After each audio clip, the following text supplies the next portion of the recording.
శాంతి. సూరజ్భాయిజీ చెప్పిన ఆస్కా పురుషార్థ్.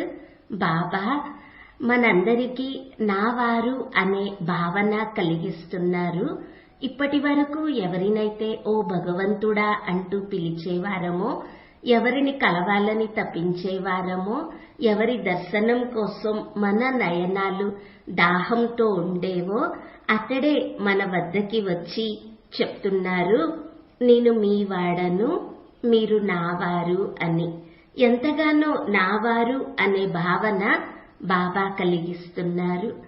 కేవలము అతడు తండ్రి, టీచరు, సద్గురువు అని చెప్పడం వరకే కాదు, తల్లివి నీవే, తండ్రివి నీవే అని ఊరక అనడమే కాదు, బాబా వచ్చి తల్లి తండ్రి యొక్క పాలన ఇస్తూ ఉన్నారు.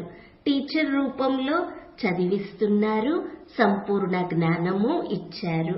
సద్గురువు రూపంలో మనకి మార్గదర్శనం చేస్తున్నారు, మనల్ని సంపూర్ణంగా చేస్తున్నారు, వరదానములతో అలంకరిస్తున్నారు, సదా తన హస్తమును మన తలపై ఉంచారు. ఇలా నావారు అనే భావన పెంచుతూ ఉండాలి. యోగయుక్త స్థితిలో ఈ అభ్యాసం కూడా సుందరమైనది. బాబా నావారు అని, నావారు అనే భావన పెరుగుతూ ఉండాలి. నా బాబా అనేది కేవలం ఒక మాటగా మిగిలిపోవడం కాదు.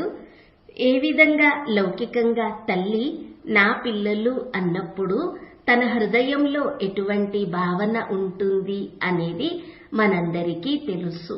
మనవారు అన్నప్పుడు వారితో ఉండే ఫీలింగ్స్ ఎలాంటివి అనేది మనందరికీ అనుభవమే. అలాగే భగవంతుడే నావారు.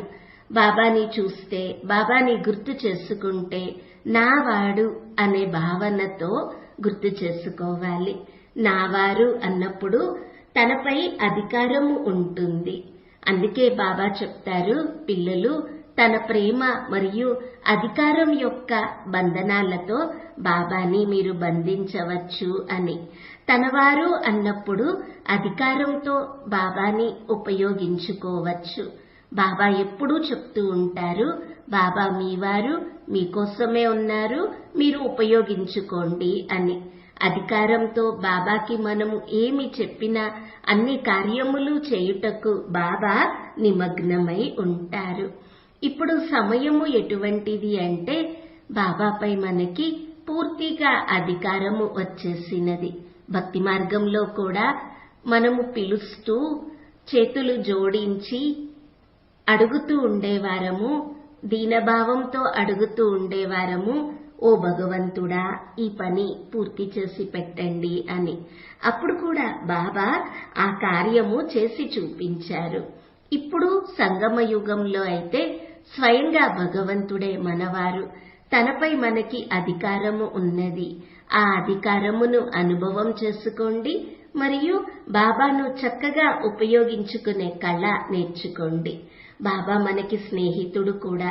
తన వరదాని హస్తము మన తలపై ఉన్నది కూడా.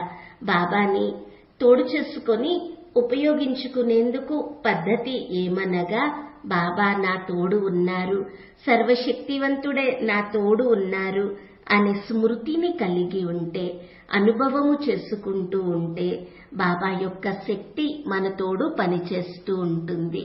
అనుభవం అవుతుంది, ఎన్నో పనులు బాబానే పూర్తి చేయిస్తున్నారు, తన శక్తుల ద్వారా జరిగిపోతున్నాయి అని.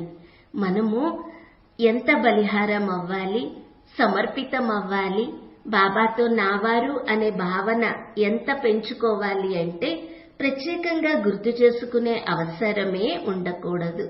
నావారు అన్నప్పుడు వారి జ్ఞాపకాలు లోపల ఇమిడి ఉంటాయి, తన ప్రేమలో ఇమిడి ఉంటాము. ప్రత్యేకంగా గుర్తు చేసుకునే అవసరమే ఉండదు. మరి ఇలా నావారు అనే భావన మనల్ని నిమగ్న స్థితిలో ఉంచుతుంది, నిశ్చింత మహారాజుగా చేస్తుంది, మన చిత్తమును శాంతిగా ఉంచుతుంది. మనకి బీజరూప స్థితి కూడా సహజంగా అనుభవం చేయిస్తుంది. ఈ రోజంతా పదే పదే బాప్దాదాను ఆహ్వానిద్దాము. పరంధామంలో ఉన్న బాబాకి ఆహ్వానము పలికి దృశ్య రూపంలో చూడాలి.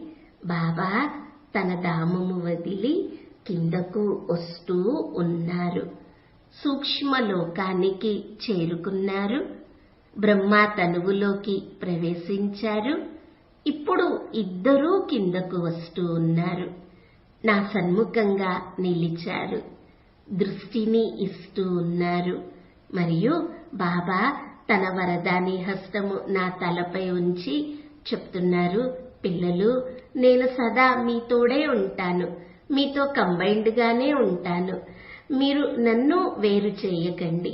కేవలం భగవంతుడే నా తోడు ఉన్నారు అనే స్మృతి కంబైన్డ్ స్వరూపం యొక్క బలమును మనకు ఇస్తుంది.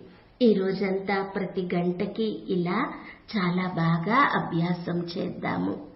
ఓం శాంతి.